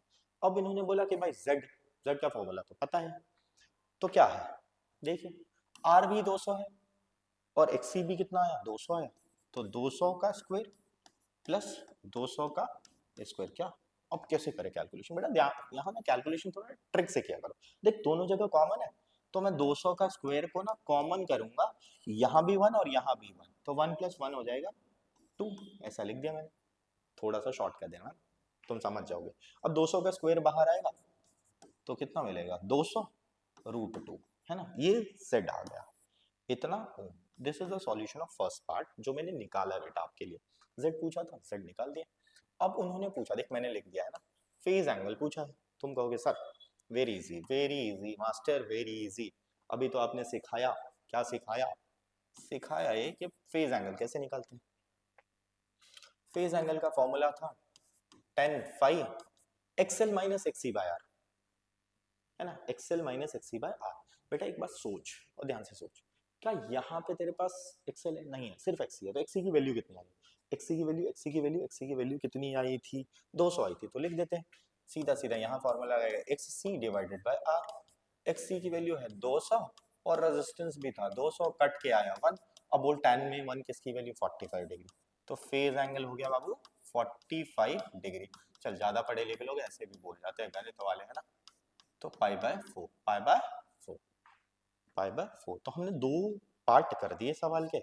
अब तीसरा वाला पार्ट क्या पूछा है, तीसरा वाला पार्ट पूछा है बेटा वोल्टेज अक्रॉस रेजिस्टर। यहाँ बच्चे गड़बड़ करते हैं, गड़बड़ पता है क्या, मिस्टेक बताऊं तेरी, मिस्टेक क्या करो बच्चे, तुमने यहीं से वोल्टेज उठा दोगे और फिर क्या होगा, जैसे ही तुम यहाँ वाला वोल्टेज ये उठा लोगे, अब ये वोल्टेज उठाने की वजह से क्या होगा, क्वेश्चन गड़बड़ हो जाएगा। देख मुझे वोल्टेज बोला है ना, उन्होंने ये नहीं बोला कि भाई पीक निकालना है रेजिस्टर में, आरएमएस निकालना पड़ेगा, ठीक है, लिख देते हैं।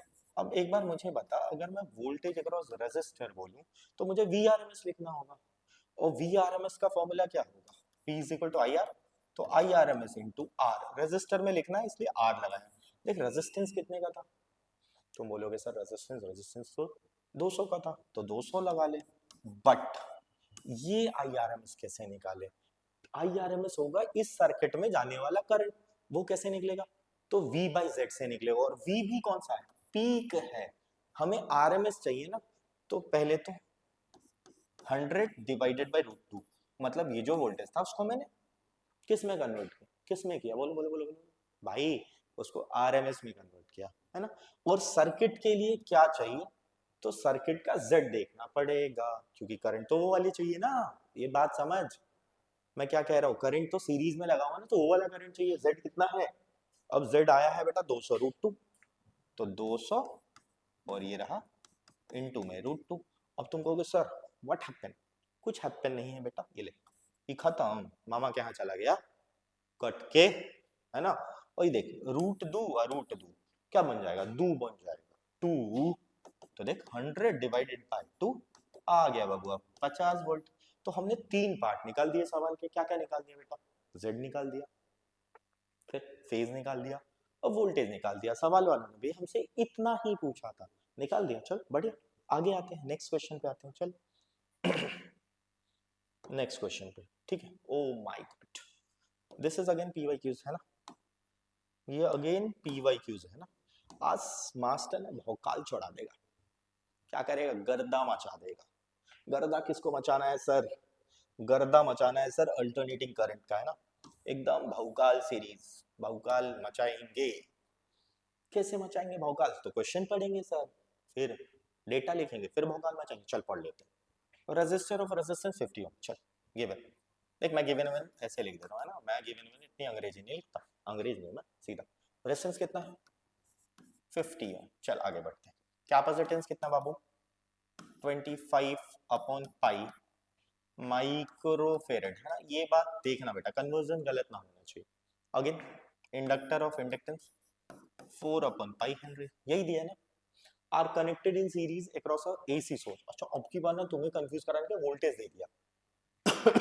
अच्छा जब ये दिया ना, इसके सामने एक काम कर, मास्टर का पढ़ाया हुआ इक्वेशन लिख दे, V M sine omega t, अभी पढ़ाया था तुम्हें। अब यहाँ से क्या होगा, तुम कहोगे सर क्या होगा, यहाँ से ये होगा मेरा भाई कि ओमेगा दिख जाएगा बेटा, 100 पाई दिख गया, और क्या दिख गया बेटा, मैक्सिमम वोल्टेज दिख गया मेरे को 70 दिख गया। चल ये सब लिख दिया, चल वेरी गुड। अब क्या क्या पूछा, चल पहले वाले पार्ट में बहुत पुराना आती है, सर क्या पूछ रहा है, ऐसे बात तो तुमने बताया नहीं था कभी भी फॉर्मूला लिखाने में, है ना। हाँ मैं बोलूंगा नहीं बताया था, बट दो चीजें तो बताया था, ये वहीं से तो है बेटा, वहीं से है ये। पहले वाले पार्ट में पूछा what is the net reactance. देख बेटा नेट रिएक्टेंस का मतलब होता है एक्सएल माइनस एक्ससी। तो जो मैं फर्स्ट पार्ट सॉल्व करने जाऊंगा ना सॉल्यूशन, तो मेरे से पूछा है नेट रिएक्टेंस बता दो, और जब मैं नेट रिएक्टेंस निकालने जाऊंगा ना मेरा भाई, थोड़ा सा ना इसको एडजस्ट कर देते हैं ना, एडजस्ट इसलिए करते हैं ताकि हम आपको सॉल्यूशन करा पाए। फर्स्ट पार्ट उन्होंने बोला नेट रिएक्टेंस, देख net reactance is what XL minus एक्ससी। अब तुम कहोगे सर एक्सएल और एक्ससी दोनों ही निकालेगा, निकालना तो पड़ेगा बाबू, जब नंबर चाहिए 3 तो करना पड़ेगा तीनों पार्ट, है ना। चल कर देते हैं, कर लेंगे यार। एक्सएल बोल क्या फॉर्मूला था, L omega, what about the L, तो क्या दिया है 4 upon pi, and what about the omega, this is 100 पाई। यार क्या कैलकुलेशन है, बुरबक इजी इजी कैलकुलेशन दे रहे हैं। 400 ओम एक्सएल आ गया बाबू। इसी तरीके से अब यहां निकाल देते हैं एक्ससी। जैसे ही एक्ससी निकालोगे पहला पार्ट खत्म। ओमेगा सी, ओमेगा कितना था बेटा 100 पाई, और कैपेसिटेंस कितना दिया बाबू 25 बटा में पाई इनटू में 10 टू द पावर -6। तुम पूछोगे -6 क्यों, क्योंकि माइक्रो दिया था, जो कट रहा है काट ले। देखिए कट गया, ये कट गया। 10 टू पावर -6 को जो बेटा तू ऊपर ले जाएगा तो 10 टू द पावर +6 हो जाएगा, और ये देख 25 इनटू में इधर की तरफ से 100 बचा, काट ले 10 टू द पावर 4 बचा। 10 टू पावर 4 का मतलब 1 2 3 और 4 डिवाइडेड बाई 25, देख 25 चौक 100, तो ये भी हो गया 400। देख एक्सेल भी आया 400, एक्ससी भी आया 400। ओ भाई क्या खेल है सर, क्या कुछ समझ आया। ओ बेटा अभी बताया था थोड़ी देर पहले मास्टर ने कि जब एक्सेल और एक्ससी बराबर होता है that is called series resonance. तो चल भौकाल मचा देंगे, सीरीज रेजोनेंस। अब क्या यार नेट रिएक्टेंस क्या है बबुआ, नेट रिएक्टेंस तो खत्म। अब एक्सएल माइनस एक्ससी 400 माइनस 400 गया मामा के यहाँ सुन्ना, नेट रिएक्टेंस सुन्ना।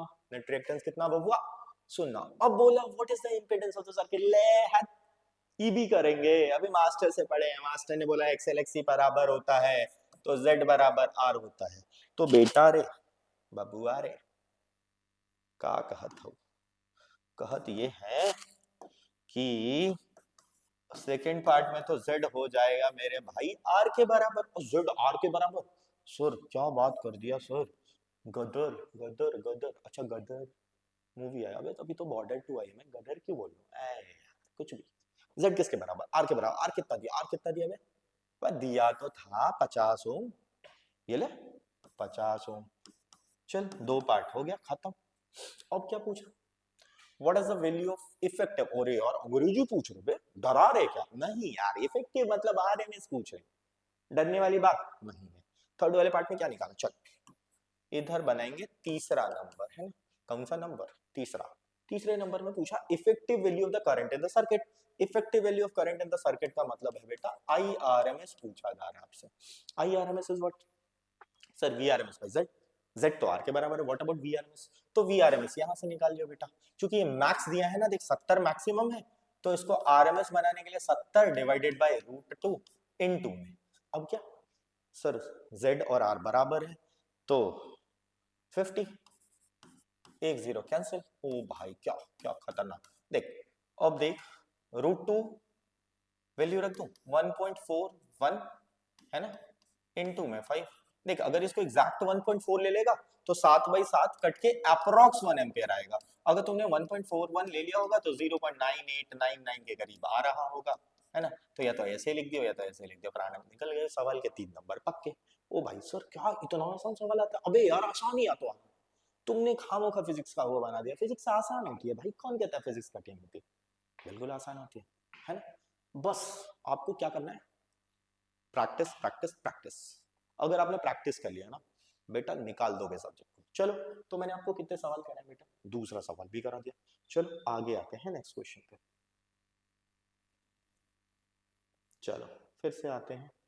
लो लो लो लो लो, क्या क्या बोलते हो, क्या बोलते हो सर, दिख नहीं रहा क्या? चलो दिखा देंगे बेटा, ऐसे बड़ा कर दिया थोड़ा सा तुम्हारे लिए, है ना।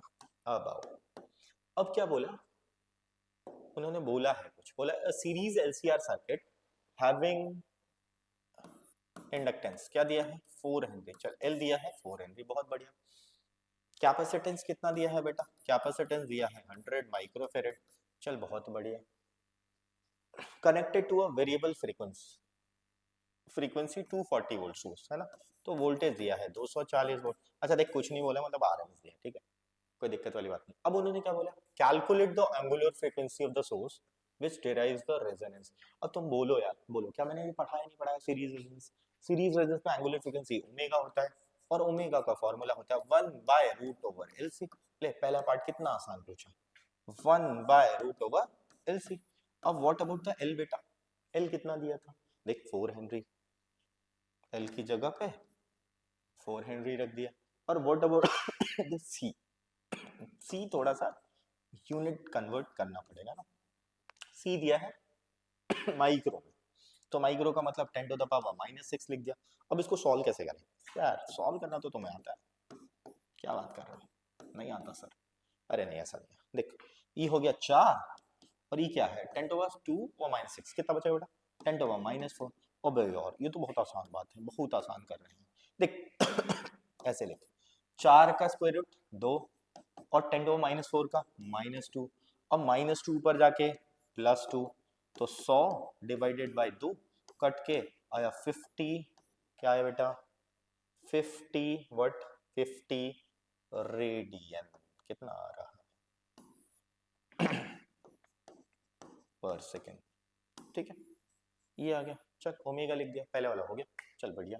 उसने क्या बोला, what is the current that डेराइव्स the resonating frequency. बोला करंट बताना बेटा। एक बात सोच, एक बात सोच, अभी मास्टर ने तेरे को थोड़ी देर पहले बताया था कि जब भी बात ऐसा हो जाए, सीरीज रेजोनेंस की कहानी आ जाए, तो भाई तू याद रखियो जेड ही आर है, जेड ही आर है, और जेड आर है तो भाई अगर मेरे को करंट निकालना है तो I is equal to V बटा में R से खेलूंगा।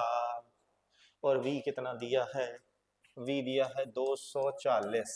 और what about the R, what about the R, R कितना दिया था 60 ओम। ले ले भैया ले, खत्म है भाई, कितना आ गया भैया 4 एम्पियर, 4 एम्पियर। दूसरे पार्ट का सॉल्यूशन आया बाबूआ 4 एम्पियर। चल बहुत बढ़िया, ठीक है। थर्ड वाले पार्ट में, अब थर्ड वाले पार्ट में तुमसे क्या पूछ लिया, the RMS potential drop across the inductor in the resistance. अब potential drop across the inductor पूछा है, ये बात ध्यान से रखना, मतलब वीएल पूछा है और आरएमएस मतलब आरएमएस ही है यहाँ पे, है ना, ऐसी कोई बात नहीं है।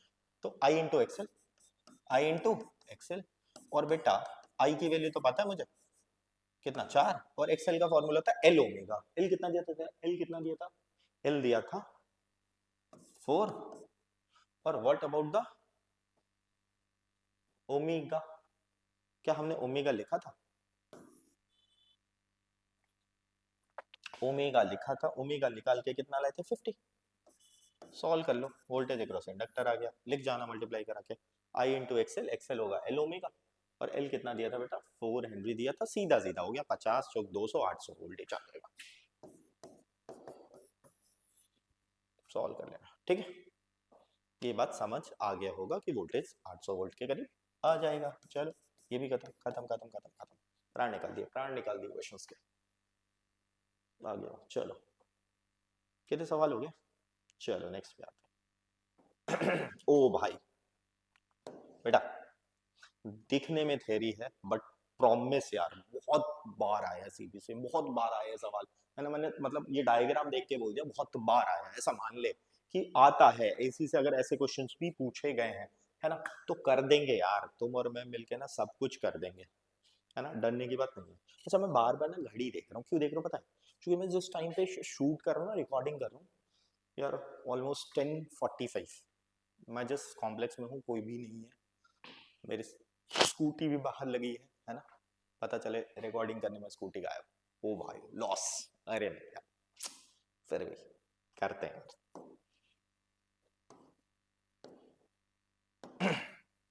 क्या बोला, चल पढ़ लेते हैं। अच्छा इसको बड़ा कर दो थोड़ा तुम्हारे लिए, हाँ सर कर दो। चलिए, बोला a lamp is connected in series with an inductor. देख बोला एक लैंप है, ये बल्ब, लैंप बल्ब किसके साथ लगाया बाबू, इंडक्टर के साथ लगा दिया। What happened to the brightness, बोला ये बल्बवा ना कैसे चमकेगा, इसका चमकना बताइए, ठीक है चमका देंगे यार बल्ब को, क्या दिक्कत है।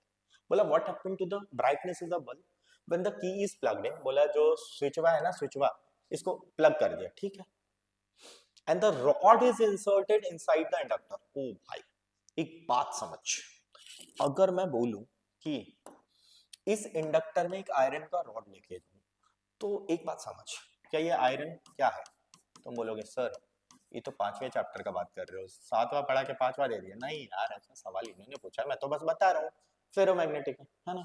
अगर ये फेरोमैग्नेटिक है तो मैग्नेटिज्म ज्यादा होगा। तुमने एक फॉर्मूला पढ़ा होगा, L is equal to mu not N square A by L, जहाँ पे एल सेल्फ इंडक्टेंस है। एक बात समझ, जैसे इस रॉड को लेके क्या ये एल बढ़ जाएगा, क्योंकि ये परमियाबिलिटीज बढ़ेंगी तो एल बढ़ेगा, और जैसे ही एल बढ़ेगा तुमने पढ़ा एक्सएल, वो रेजिस्टेंस है सर, ये XL is equal to L omega होता है, तो एल बढ़ा तो एक्सएल भी बढ़ा, और एक्सएल बढ़ा तो रेजिस्टेंस बढ़ा ना यार। अगर मैं तुझसे पूछूं कि करंट लिखना है तो I is equal to V by XL लिखेंगे, और चूंकि एक्सएल बढ़ा है तो करंट घटेगा, और तुझे पता है कि power directly proportional to square of current होता है, तो जैसे ही करंट घटा पावर वा घटा, और व्हाट हैपन, ये जो बल्ब है ना इसका ब्राइटनेस क्या होगा बेटा, डिक्रीज हो जाएगा बबुआ, ब्राइटनेस वा डिक्रीज हो जाएगा, क्या होगा ब्राइटनेस डिक्रीज हो जाएगा। चल आगे चलते हैं, नेक्स्ट नेक्स्ट क्वेश्चन पे आते हैं। ओ माय गॉड, चलो नेक्स्ट।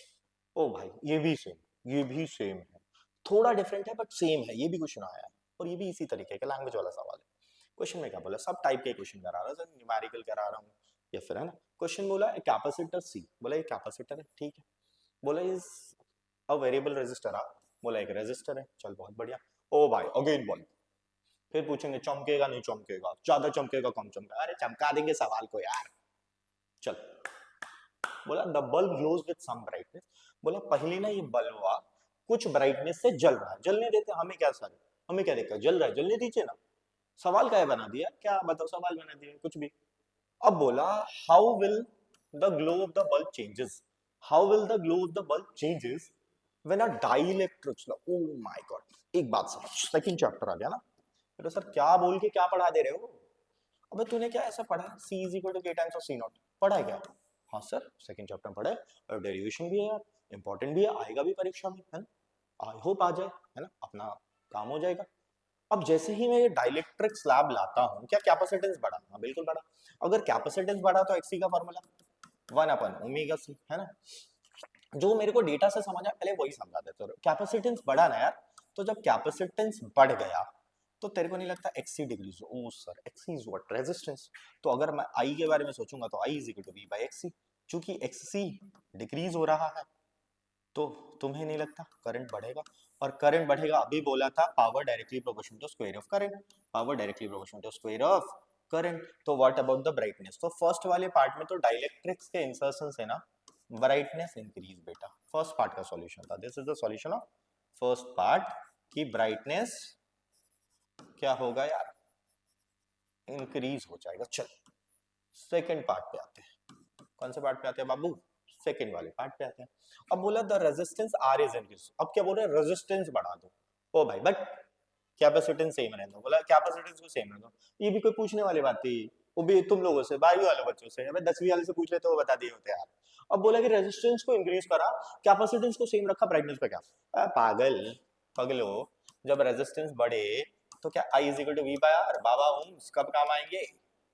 जब रेजिस्टेंस बढ़ेगा तो करंट में तो घटा, करंट में घटा तो power square of current.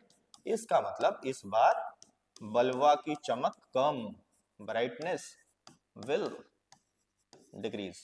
I hope बच्चा ये बात भी तुम्हें समझ आया मास्टर का। बिल्कुल आया मास्टर जी, बिल्कुल आया। चल आगे बढ़ते हैं, अगला सवाल लेते हैं।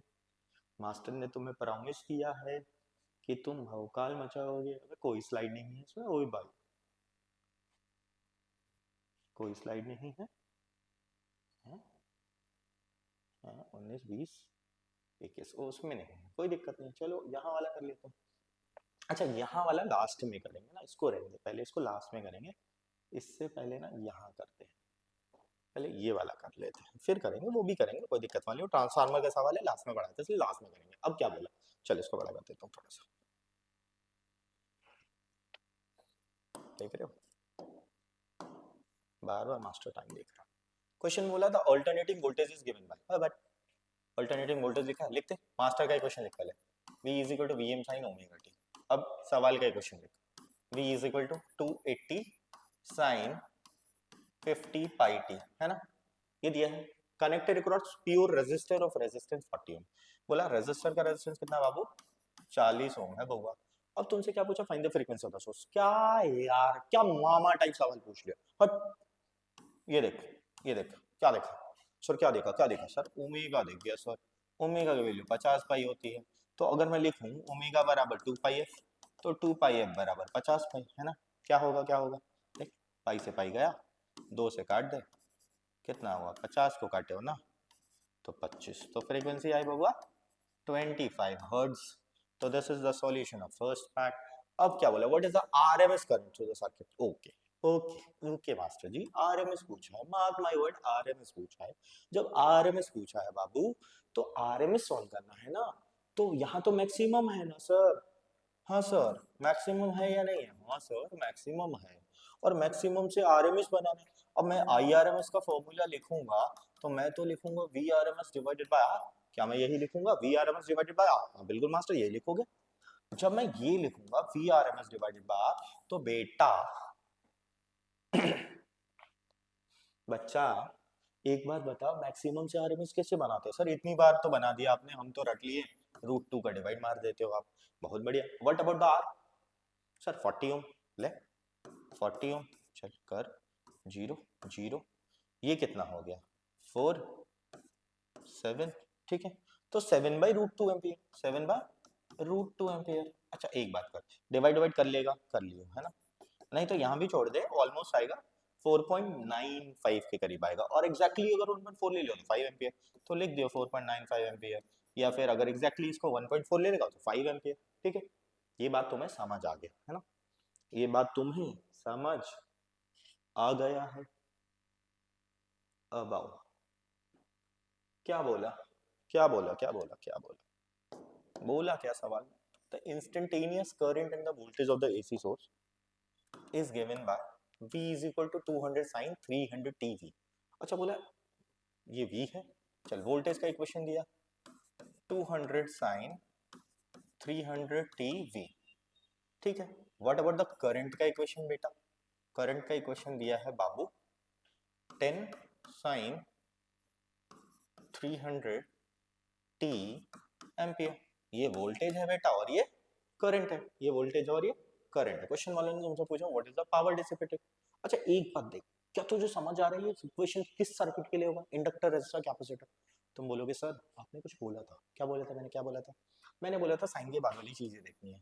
देख सेम है आगे कुछ है नहीं, मतलब clear. Phase zero, phase zero, phase zero किसमें होता था? रजिस्टर में।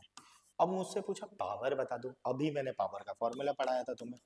पावर का फॉर्मूला था V R M S I R M S, है ना, इनटू में कॉस फाइव, यही तो था।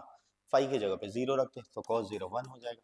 अब वी आर एम एस कैसे आएगा? तो मैक्सिमम, मैक्सिमम से आएगा। तो वी आर एम एस हो जाएगा 200 बटा में root two. I R M S कितना हो जाएगा बबुआ?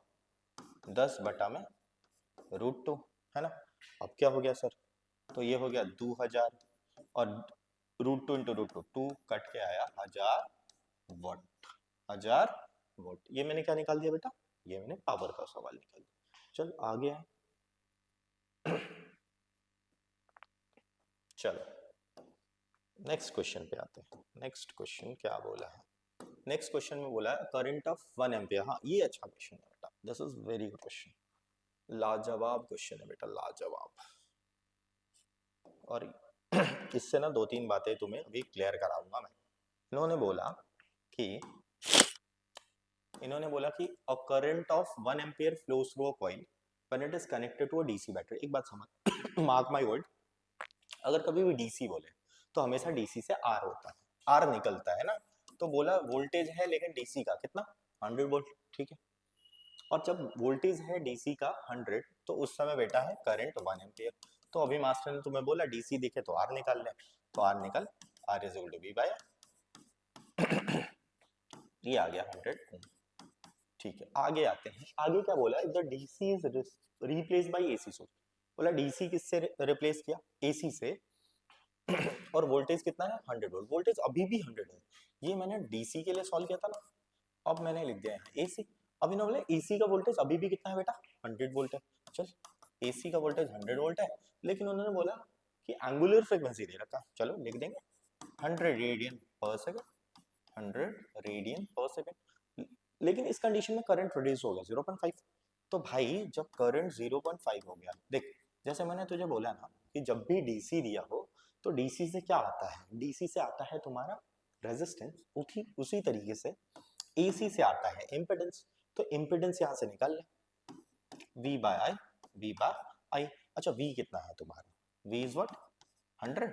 What about the I? 0.5। अब पॉइंट रिलीज कर दे 1200, तो यहाँ मिल गया तेरे को 200 और ये मिल गया। लेकिन हमारा सॉल्यूशन में ये पूछा ही नहीं है ना। हाँ अच्छा पूछा है, इम्पिडेंस पूछा, तो ले फर्स्ट पार्ट का सॉल्यूशन यही मिल गया। अब सेकंड पार्ट में थोड़ा सा पूछा है self inductance of the coil. अब सेल्फ इंडक्टेंस कैसे निकाले? एक बात समझ बेटा, क्वेश्चन में ऐसा नहीं बोलेंगे कि रिप्लेस करके साथ लगा के सर्किट बनाया, ऐसा कुछ नहीं बोलते। बट तू याद समझ ले, ऐसा मान के चल कि जब तू Z निकाल रहा है और R निकाल रहा है, मतलब अब ये कंबाइन सर्किट बन गया। और जब ये कंबाइन सर्किट बन गया ना बेटा, तो अब मैं सेकंड पार्ट का जो सॉल्यूशन करूंगा ना बाबू, जब मैं सेकंड पार्ट का सॉल्यूशन करूंगा तो सेकंड पार्ट के लिए होगा क्या? सेकंड पार्ट के लिए अब क्या होगा? मेरे को Z पता है और R पता है, लेकिन मुझसे पूछा इंडक्टेंस निकाल, मतलब सिंपल इंडक्टर कनेक्ट होगा। तो Z का फॉर्मूला लिख ले। Z का फॉर्मूला था under root of R square plus XL का होल स्क्वायर। दोनों तरफ स्क्वायर लगा दे, इधर रूट खत्म हो जाएगा और इधर क्या हो जाएगा? Z square. जेड कितना था? 200 का स्क्वायर हो गया is equal to R square. R कितना था बाबू? 100 का स्क्वायर, और इधर आ गया एक्सएल का स्क्वायर। अब मैं यहाँ से सॉल्व करूँ तो एक्सएल का स्क्वायर बराबर 200 का स्क्वायर माइनस 100 का स्क्वायर लिखूंगा। अगर मुझे यहाँ से एक्सएल लिखना है तो एक्सएल इज इक्वल टू, है ना, अंडर रूट ऑफ, क्या लिखा जाए? 200 का स्क्वायर का मतलब क्या हो गया? 1 2 3 4, और 100 का स्क्वायर का मतलब क्या? 1 2 3 4, 4 में से गया तो 3, 3 के बाद 1 2 3 4। अब देख इस 4 जीरो का 2 जीरो बाहर, तो एक्सेल आया बेटा यहाँ से 100√3। लेकिन उन्होंने वैसे एक्सेल थोड़ी ना पूछा था, उन्होंने तुमसे पूछा क्या था भाई? उन्होंने क्वेश्चन वालों ने तुमसे पूछा था बेटा कि इंडक्टेंस बता, मतलब एल बताना है। तो तुम्हें क्या एक्सेल का फॉर्मूला पता है? तुम बोलोगे हाँ सर बिल्कुल पता है, एल ओमेगा पता है। तो एक्सेल की वैल्यू कितनी आई है? 100√3, और तुम्हारा एल कितना दिया है? तो एल निकालना ही है ना सर। तो निकाल लेंगे ना। और what about the omega, omega कितना दिया था भाई 100, तो ये ले 100 से 100 मामा के यहाँ, तो एल आ गया बेटा √3 हेनरी। देख यूनिट लिखना इंपॉर्टेंट है, जैसे मास्टर यूनिट लिख रहा है हर सवाल के बाद तुझे भी लिखना होगा। अब इसके कौन से वाले पार्ट पे आते हैं बेटा, थर्ड वाले पार्ट में।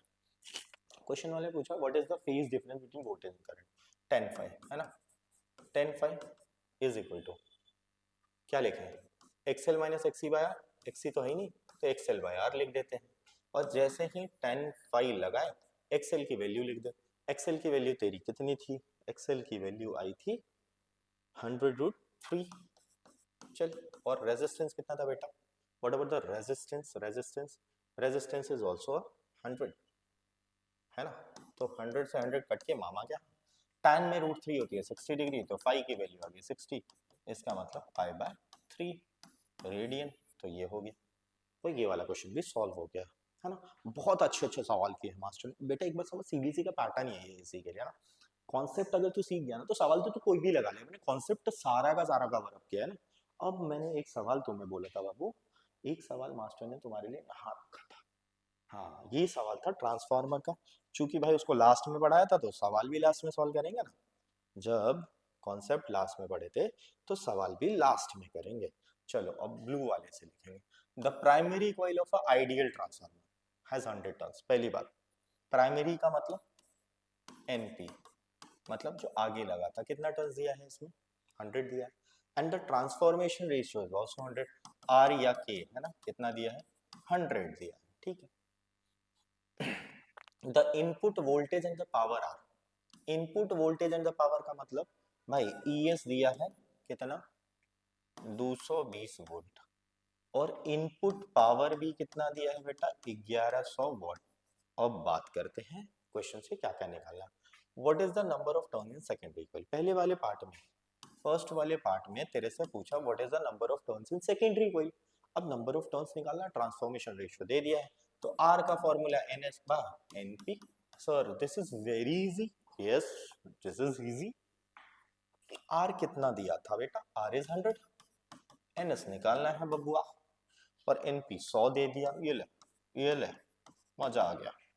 ये क्या हो गया 1 2 3 4 इतना टर्न्स, ले पहला पार्ट खत्म। देख एक पार्ट तो यहाँ से उड़ा दिया फर्स्ट पार्ट, और एक पार्ट में तुम्हें बताऊं मास्टर के ज्ञान से उड़ जाएगा। इन्होंने कुछ बोला है, क्या बोला है सर कि आइडियल ट्रांसफार्मर है, तो भाई फोर्थ वाला पार्ट तो यहीं फेंक दे, प्राण निकाल दे फोर्थ वाले पार्ट का है ना। उन्होंने बोला पावर इन सेकेंडरी, मैं तो सॉल्व ही नहीं करूंगा ऐसे पार्ट को, क्योंकि भाई आइडियल है ना, इनपुट बराबर आउटपुट, तो आउटपुट का पावर भी 1100 वाट आएगा। ले दो पार्ट ऐसे ही कर दिए। अब बात कर लेते हैं, अब यहां से देखना है कि भाई करंट इन द कौन सा कॉइल निकालना है, प्राइमरी कॉइल निकालना है। अच्छा प्राइमरी में करंट निकालने के लिए क्या उन्होंने एक चीज दे दिया, प्राइमरी में करंट निकालने के लिए, अच्छा इनपुट बोला था ना बेटा, मैंने एस क्यों लिखा था फिर, sorry this is my apology है ना, एलोपोजी है ना, अरे अंग्रेजी अच्छी नहीं है ऐसे समझ ले। ईपी दिया बबुआ, तो सेकंड पार्ट तो यहीं से करेंगे मास्टर, सेकंड पार्ट यहीं से करेगा। बोला करंट इन प्राइमरी निकाला, वोल्टेज दे रखा, तो ईपी बराबर ईपी, अच्छा ईपी बाय ईपी दिया है कितना 220। अच्छा क्या इनपुट का पावर वो दिया है, ले बहन ले खतरनाक भैया। अब क्या इनपुट को P is equal to V I लिखें, ईपी इंटू आईपी लिख सकते थे। पावर कितना है 1100 वॉट है ना बेटा, 1100 वॉट तो दिया ही है ना तुम्हें। ईपी 220। सर क्या सवाल है सर, सब तो बहुत इजी है सर, क्या खतरनाक कौन से पढ़ा दिया आपने। अरे बिल्कुल मास्टर प्राण निकलवा देगा तुम्हें इस चैप्टर के। अब ले काट ले, 5 बार में कट जाएगा, मुझे तो याद है 5 बार में कटता होगा ऐसे। तो आईपी की वैल्यू 5 एम्पियर, तू ठीक ठाक से काट लियो बबुआ। कितने पार्ट हो गए, देख फर्स्ट हो गया सर, सेकंड भी हो गया सर, और ये कौन सा पार्ट था, और कौन सा पार्ट फिफ्थ भी, अच्छा ये लास्ट वाला पार्ट है, फोर्थ लिखा था ना, फिफ्थ था बबुआ, ये तो फिफ्थ था रे बाबू। हाँ अब दो पार्ट रह गया, चल ये दोनों निपटाते हैं है ना। क्या करते हैं निप, ए भाई तुम सेलेक्ट हो जाओ, क्या हो रहा है। हाँ अब हुआ ना, क्या हैंग कर रहे थे क्या तुम, अबे यार अभी नहीं बोलो। अब क्या बोला, what is the voltage across the secondary. अब एक बात समझ, अगर मुझे वोल्टेज अक्रॉस द सेकेंडरी चाहिए तो मुझे सेकेंडरी का वो भी पता चल गया। अच्छा वोल्टेज अक्रॉस सेकेंडरी ना यहाँ से निकालते हैं, फॉर्मूले से निकाल के दे देता हूँ तुम्हें, है ना। तुम भी कहोगे सर ये तो आपने ट्रिक से लिख दिया जो आपने बताया था। कौन सा वाले पार्ट पे है, थर्ड वाले पे आते हैं, ठीक है। अब थर्ड वाले में क्या बोला, what is the voltage across secondary, secondary पे वोल्टेज निकालना है। क्या मैंने तुम्हें ऐसा बोला था कि E S by E P बराबर N S by N P, तुम कहोगे हाँ वोल्टेज अक्रॉस सेकेंडरी का मतलब एन एस निकालना है। नहीं यार ई एस निकालना है, पकड़ो ई एस निकालना है, टंग स्लिप हो गया था। तो क्या N S by N P तो ट्रांसफॉर्मेशन रेशियो ही तो होता है, उसकी वैल्यू कितनी थी 100 थी क्या, तो 100 इंटू प्राइमरी का वोल्टेज बोलिए बाबू 220। ओले क्या मजा आ गया मास्टर, क्या प्राण निकाल दिया यार आज तुम क्वेश्चंस के। 22 into 1 2 3 10 to the power 3 volt, ये भी आ गया, ये भी आ गया, 3 हो गया, 4 हो गया। अब बचा कौन सा, एक ही पार्ट तो रह गया बेटा, और ये वाला पार्ट तुम खुद भी कर सकते हो, लेकिन फिर भी भाई रिस्पॉन्सिबिलिटी मास्टर की है, सवाल मास्टर ने लिखा है ना। बट तुम इस वीडियो को जरूर देख लेना, ये तुम्हारी रिस्पॉन्सिबिलिटी है, और गर्दा मचा देना भाई साहब, भौकाल लगा देना, आग लगा देना, लिंक शेयर कर देना, अपने दोस्तों को भेज दो। प्रॉमिस कर रहा हूं बेटा कॉन्सेप्ट यहीं से आएगा, पैटर्न ऑफ न्यूमेरिकल यही होंगे 100%।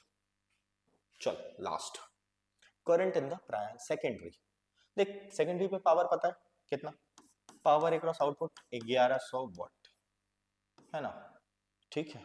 तो पावर का फॉर्मूला वी आई, तो ले क्या लिखा है E S into I S, और आई एस निकालना है साइड, तो आई एस हो जाएगा 1100 डिवाइडेड बाय 22,